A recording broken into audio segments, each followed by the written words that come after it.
Current affair का पहला प्रश्न है कि भारत का पहला जैव ईंट आधारित भवन का उद्घाटन कहां पर किया गया। यहां पर पहले लिखा होता तो ज्यादा अच्छा।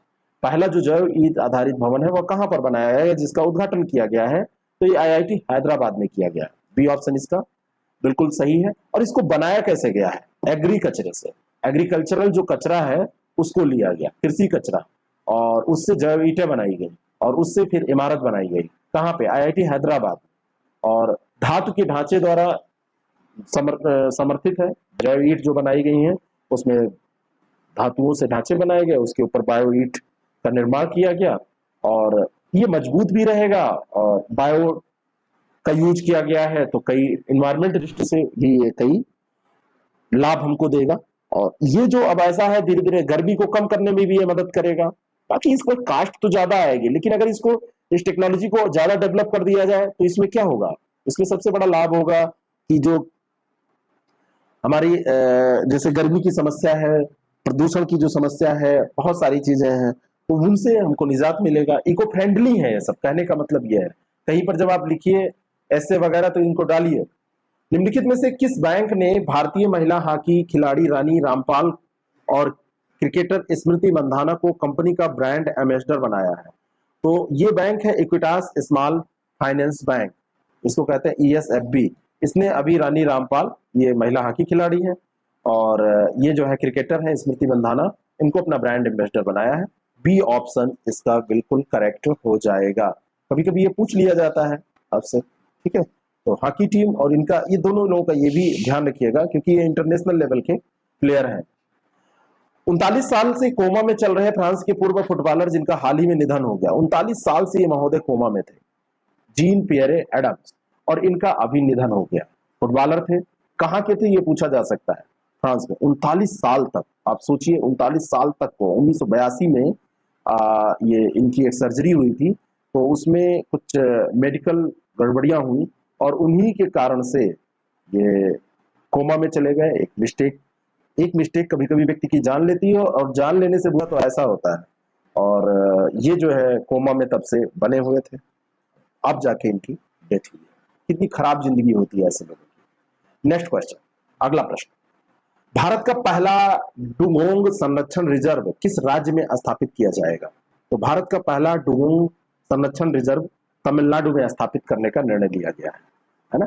तमिलनाडु राज्य की सरकार ने ये पाक खाड़ी के उत्तरी भाग में इसको स्थापित करने का निर्णय लिया है, और ये भारत का पहला होगा, भारत का ये पहला होगा। और ये आदिराम पट्टिनम से, वहां पे जो अभ्यारण्य है, ये आदिराम पट्टिनम से अमाब पट्टिनम तक पाक की खाड़ी के उत्तरी भाग में ये फैला होगा। और भारतीय वन्य जीव संस्थान के अनुमानों के अनुसार 200 से 250 डुगोंग जंगलों में बचे हैं, जिनमें से 150 तमिलनाडु के पाक खाड़ी और मन्नार की खाड़ी में पाए जाते हैं, ठीक है। तो इस तरीके से ये भी आपके लिए इंपॉर्टेंट है। तमिलनाडु की राजधानी चेन्नई है, वहां पे मुख्यमंत्री एमके स्टालिन है। तमिलनाडु के राज्यपाल जो है बनवारी लाल पुरोहित हैं। तमिलनाडु का राजनीति देखा जाए तो भारत नाट्यम है। ये सब भी आप ध्यान में रखें। अगला जो प्रश्न है, वतन प्रेम योजना का संबंध किस भारतीय राज्य से है? वतन प्रेम योजना, कर्नाटक, गुजरात, उत्तराखंड, उत्तर प्रदेश। तो वतन प्रेम जो योजना है इसका संबंध है गुजरात से, वतन प्रेम योजना। और ये योजना गुजरात सरकार के द्वारा मादर ये वतन योजना का एक नया रूप रखा गया है, और इसमें राज्य सरकार और बाहर से एनआरआईज योगदान करते हैं। इसमें केंद्र सरकार नहीं, स्टेट जो गवर्नमेंट है वो, और इसमें आधा योगदान करते हैं जो एनआरआई हैं। गुजरात के बहुत सारे लोग बाहर रहते हैं। और इसमें जो परियोजनाएं हैं वतन प्रेम योजना में ग्रामीण स्तर की परियोजनाओं को शामिल किया जाएगा इसमें, जैसे स्कूलों और पुस्तकालय में स्मार्ट कक्षाएं, सामुदायिक भवन, प्राथमिक स्वास्थ्य केंद्र, आंगनबाड़ी, है ना। तो सीसीटीवी निगरानी प्रणाली, जल पुनर्चक्रण, जल निकासी, सीवेज प्रबंधन, इन सब पर इसके अंतर्गत जो पैसा होगा इस परियोजना में शामिल करके खर्च किया जाएगा। बस स्टैंड, सौर ऊर्जा से चलने वाली स्ट्रीट लाइट है। कहने का मतलब समाज की भलाई के लिए। अगर आप जीआईसी लेक्चरर का एग्जाम दे रहे हैं तो हमारा करंट अफेयर का एक कार्यक्रम चल रहा है, उसको फॉलो कीजिए। टेस्ट सीरीज हमारी चल रही है, उसको आप ज्वाइन कर सकते हैं। 15 टेस्ट है, 149 रुपये में केवल वो दिए जा रहे हैं। आप अभी भी ज्वाइन करेंगे तो सारे टेस्ट मिलेंगे, आप लास्ट डे में ज्वाइन करेंगे तब भी सारे टेस्ट मिलेंगे। सबका पीडीएफ भी मिलेगा, रिवाइज कर सकते हैं। अनलिमिटेड टाइम आप ऑनलाइन टेस्ट दे सकते हैं।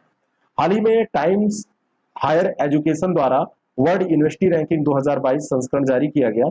इसमें शीर्ष भारतीय संस्थान, ये क्वेश्चन मैं पहले भी डिस्कस कर चुका हूं, इसमें शीर्ष भारतीय संस्थान भारतीय विज्ञान संस्थान है। सॉरी, ये रिपीट हुआ है क्वेश्चन, लेकिन कोई बात नहीं। ये जो है शीर्ष जो संस्थान है, ये ध्यान रखिएगा, भारतीय विज्ञान संस्थान IISc जो है वो शीर्ष स्थान पर यहाँ पर है, तो इसको आप ध्यान में रखेंगे। और ये इसके बारे में डिटेल हमने चर्चा की थी, तो ज्यादा व्याख्या यहाँ पर हम नहीं करेंगे, एक वीडियो में इसके बारे में डिस्कशन हो चुका है। अगला प्रश्न, हाल ही में अंतर्राष्ट्रीय ओलंपिक समिति IOC के पूर्व अध्यक्ष का निधन हो गया। तो ये अध्यक्ष का जो निधन हुआ है, इनका नाम आपसे पूछा जा रहा है कि इनका नाम क्या था। तो इनका जो नाम था जैक्स रोग। कौन? जैक्स रोग। बी ऑप्शन इसका करेक्ट हो जाएगा। जैक्स रोग का भी निधन हुआ है। और ये जो जैक रोग है, ये 2001 से 2013 तक IOC के अध्यक्ष रह चुके हैं। 12 साल तक अध्यक्ष रहे हैं। 3 ग्रीष्मकालीन खेल इन्होंने कराए, 3 शीतकालीन खेल कराए, और उनकी जगह थॉमस बाक ने फिर ली। और IOC के 8वें अध्यक्ष ये थे। कौन? जैक्स रोग। अब ये थॉमस बाक इस समय है। तो ये भी आपसे पूछा जा सकता है कि इस समय अध्यक्ष कौन है। नेक्स्ट क्वेश्चन, अगला जो प्रश्न है, सागर मिशन के तहत भारतीय नौसेना का अपतटीय गश्तीपोत INS सावित्री किस देश में चट्टोग्राम बंदरगाह पर पहुंचा। तो केवल पूछा जा रहा है कि चट्टग्राम जो बंदरगाह है, इसको चट्टग्राम भी लिखा जाता है और चट्टोग्राम भी लिखा जाता है, तो ये बंदरगाह कहां पर है, यही तो आपसे पूछा जा रहा है। और इस प्रश्न का सही उत्तर है बांग्लादेश। बी ऑप्शन इसका बिल्कुल करेक्ट है। और ये अक्सर चर्चा में रहता है। भारतीय नौसेना का जो अपतटीय गश्तीपोत है INS सावित्री इसका नाम है, ये चट्टग्राम बंदरगाह पे पहुंचा। और इसमें मेडिकल ऑक्सीजन प्लांट, कोविड-19 से निपटने के लिए जितने भी इक्विपमेंट जरूरी हैं कुछ, उनको बांग्लादेश को हेल्प के तौर पर भेजा गया है। और ये ध्यान रखना आप, जो मेडिकल ऑक्सीजन प्लांट है, इसको DRDO के द्वारा विकसित किया गया है। और भारत हेल्प करता रहता है, हेल्पफुल नेचर है भारत का। लेकिन भारत ये जो हेल्प करता है, कई बार देश उसको भूल जाते हैं, अन्य जो देश है।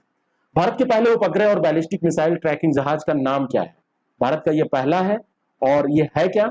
बैलिस्टिक मिसाइल ट्रैकिंग जहाज है, उपग्रह और बैलिस्टिक मिसाइल ट्रैकिंग जहाज। तो इसका नाम रखा गया है ध्रुव। बी ऑप्शन इसका बिल्कुल करेक्ट है। इसका क्या नाम रखा गया है? ध्रुव नाम रखा गया है। और ये भारत का पहला उपग्रह और बैलिस्टिक मिसाइल ट्रैकिंग जहाज है। और इस जहाज का निर्माण किसने किया, अगर पूछ लिया जाए, तो हिंदुस्तान शिपयार्ड द्वारा किया गया है ना। और DRDO भी इसमें शामिल है, और तकनीकी अनुसंधान संस्थान भी इसमें मदद कर रहा था, NTRO। और INS ध्रुव दुश्मन की पनडुब्बियों के अनुसंधान, उनका पता लगाने और समुद्र के बेट का नक्शा बनाने, इन सब का काम करता है। और इस परमाणु मिसाइल ट्रैकिंग जहाज को भारतीय नौसेना सामरिक बल कमान SFC के द्वारा संचालित किया जाएगा। और अंतिम प्रश्न है आज के करंट अफेयर का, हाल ही में खबरों में रही कसाई नदी किस देश में स्थित है? तो इसके बारे में भी हमने चर्चा की थी। और ये जो नदी है, ये कांगो लोकतांत्रिक गणराज्य में स्थित है। कहां पर स्थित है? कांगो लोकतांत्रिक गणराज्य में। और इस नदी के बारे में क्यों चर्चा की जा रही है, यह मैं आपको बताना चाहता हूं। ये खबरों में इसलिए है क्योंकि हाल ही में कसाई नदी रेड हो गई। इसको मैंने ज्योग्राफी में डिस्कस किया था, और ये रेड हो गई। और ये रेड हुई, यहाँ पे तो आपको येलो दिख रही है, लेकिन रेड ही मानिएगा। चलिए मैं इसको रेड ही कर देता हूँ, आपको ये ना लगे कि हाँ इसको बता के रेड आप येलो क्यों किए दे रहे हैं। तो चलिए हम लोग इसको रेड कर लेते हैं। यहाँ पे तो रेड कर दीजिए, ब्लैक कर दीजिए, सब कुछ आप कर सकते हैं। तो ये कसाई नदी हो गई रेड, पूरी लाल हो गई। और जब लाल हो गई तो दरियाई घोड़े और मछलियां जो थी वो मर गए, प्रदूषण फैला। और एक उसकी नदी है तिसिकापा। तो तिसिकापा जो नदी है, तिसिकापा नदी में एक्चुअली जो हुआ था इन्फेक्शन, उसी कारण से ये हुई। और तिस्पाका जो नदी है, तिस्पाका नदी में, ये इसकी सहायक नदी है, वहां पे प्रदूषण फैला था। वहां पे खनन जो सुविधा परियोजनाएं हैं, उनका रिसाव हुआ। तो उस कारण से इसमें प्रदूषण फैला और ये रेड हुई। और यहाँ के जो जीव जंतु हैं, जो पारिस्थितिकी है समुद्र की, वो डिस्टर्ब हुई। इस कारण से ये चर्चा में आई है। तो आपको ये कैसा लगता है जरूर बताएं, लोगों तक इसको शेयर करें, पसंद आता है तो लाइक करें, नहीं पसंद आता है तो आप हमको बताएं क्या कमी है। कुछ लोग सोचेंगे डिसलाइक नहीं बोल रहे हैं, मैं अपने को क्यों कहूँ डिसलाइक करें, आपका मन हो तो जो मन हो करें। Thank you so much.